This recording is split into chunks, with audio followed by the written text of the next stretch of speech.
আপোনালোকক নীলু ব্লগছৰ আন এটা ৰেচিপিলৈ স্বাগতম জনাইছোঁ। আজি মই বনাব ওলাইছোঁ আলুৰ পৰঠা। গতিকে কেনেকুৱা হয় বাৰু চাওকচোন। যদি ভাল লাগে লাইক কৰিব, শ্বেয়াৰ কৰিব আৰু কমেণ্ট কৰি জনাবচোন আৰু ছাবস্ক্ৰাইব কৰিবলৈ পাহৰি নাযাব। তেতিয়াহ'লে ব্লগ আৰম্ভ কৰি দিওঁ। আটা লৈছোঁ, আপোনালোকে ময়দা ল'ব পাৰে, মই আটাই লৈছোঁ। ইয়াত মই সৰু চামুচেৰে আধা চামুচ নিমখ দিছোঁ, আধা চামুচ বেকিং পাউডাৰ আৰু এইটো চামুচেৰে 2 চামুচ ৰিফাইন দিছোঁ। এইখিনি দি এতিয়া ভালদৰে গোটেইখিনি মই মিলাই দিম। পানী দি থাকিম আৰু মিলাই থাকিম।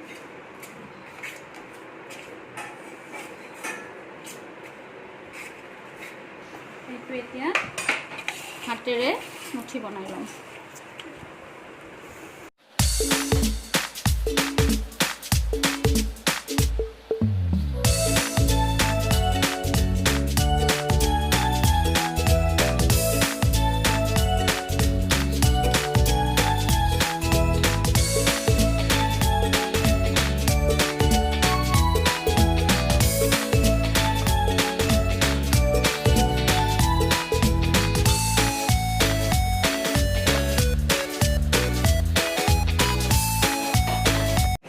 এয়া মোৰ ডোটো হৈ গ'ল। ইয়াত মই অকণমান ৰিফাইন দি এনেকৈ মই 10 মিনিটছৰ কাৰণে থৈ দিম। এইপিনে মই 4টা বইল কৰি লৈছোঁ আলু, এইখিনি মই মেছ কৰি দিম। এয়া মোৰ হৈ গ'ল।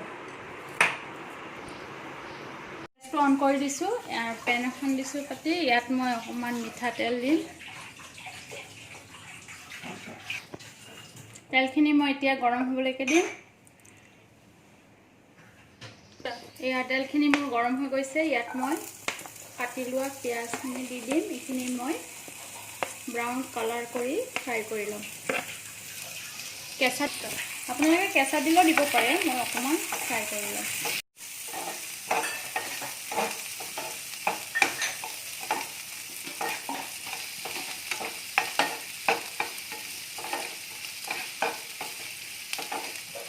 এতিয়া কেঁচা জলকীয়াও কাটি লৈছোঁ, সেইখিনিও দি দিম। জুইটো একেবাৰে কমাই দিম। ইয়াত নিমখ দিছোঁ, সৰু চামুচেৰে এচামুচ। শুকান জলকীয়া দিছোঁ এচামুচ, এইটো অপশ্যনেল হয়, নিদিলেও হ'ব, মই দিছোঁ জ্বলা। আৰু আধা চামুচ হালধি দিছোঁ। জিৰা গুড়ি আৰু ধনিয়া গুড়ি মই এচামুচ দিছোঁ আৰু আমচুৰ মছলা মই এচামুচ দি দিছোঁ। এইখিনি মই ভালদৰে এয়া মিলাই লৈছোঁ। হৈ গৈছে এইখিনি। এতিয়া মই গেছটো অফ কৰি দিম। গোটেইখিনি মই আলু দি দিম। তাৰপিছত ভালদৰে মই এইখিনি মিলাই লওঁ।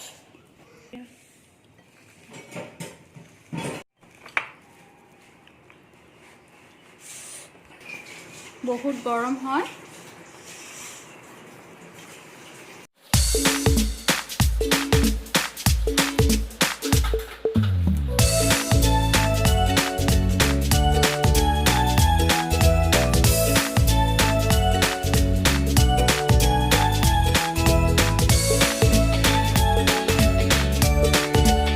এয়া আলুৰ পুৰ মোৰ হৈ গ'ল। মোৰ 10 মিনিটছ হৈ গৈছে। কি ধুনীয়া হৈছে, সফ্ট হৈ গৈছে এয়া। আৰু অকণমান মিলাই ভাল কৰি, বেছি নালাগে, এতিয়া হৈয়ে গ'ল। মই এইখিনি কৰি ল'ম। হাতত দি দিছোঁ। ইয়াত মই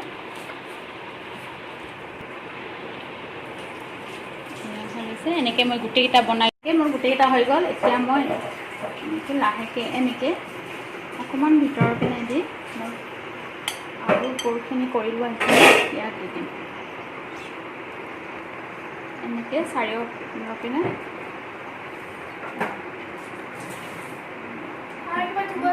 এয়া হৈ গৈছে।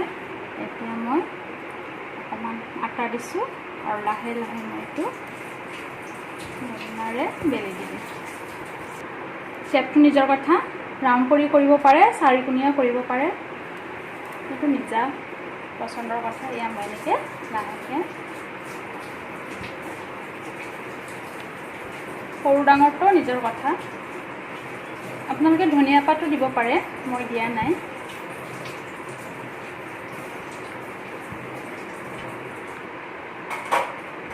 এয়া মোৰ হৈ গ'ল। এনেধৰণে মই গোটেইকেইটা বনাই লওঁ। আৰু এনে পদ্ধতিৰো বনাব পাৰে।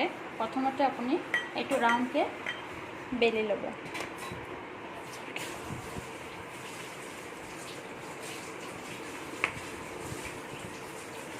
এনেকৈ বেলি লৈ ইয়াত অকণমান ঘিউ দিম। অকণমান এনেকৈ মই ঘিউ লগাই দিছোঁ। ৰিফাইনো দিব পাৰি, মই ঘিউ দিছোঁ। আৰু এইটো এনেকৈ দি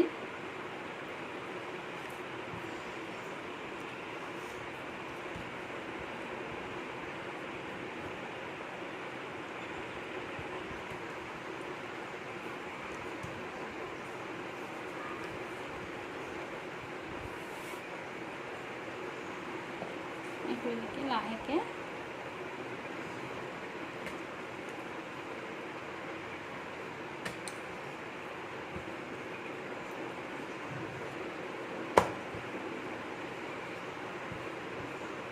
এয়া হৈ গ'ল। এনেকৈও বনাব পাৰি। আৰু এটা ডিজাইন কৰিব পাৰি। এইটো হৈ গ'ল এনেকৈ। আৰু নেক্সট এখন আৰু ইয়াতো চাৰিওপিনে এনেকৈ ঘিউ লগাই দিব লাগে। আৰু এইটোও আপুনি এনেকৈ গোল কৰি চেপেটা কৰি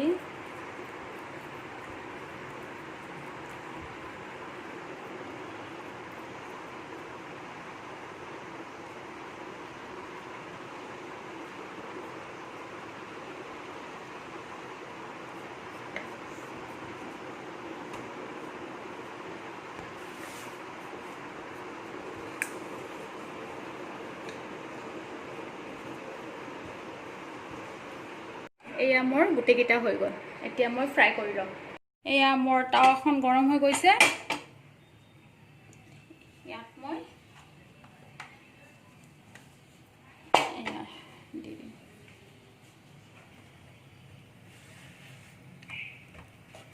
ইয়াতে মই ৰিফাইন অকণমান দি দিম।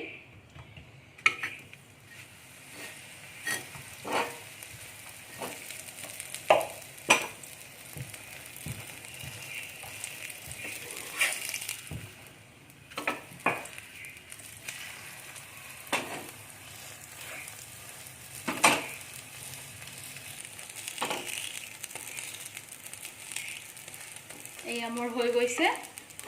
এনেকৈ মই বাকী গোটেইকেইটা ফ্ৰাই কৰি ল'ম। এয়া মোৰ গোটেইকেইখন আলু পৰঠা হৈ গ'ল। আপোনালোকেও ঘৰত এনেকৈ বনাই খাই চাবচোন। যদি ভাল লাগে লাইক কৰিব, শ্বেয়াৰ কৰিব আৰু কমেণ্ট কৰি জনাবচোন কেনেকুৱা হয়।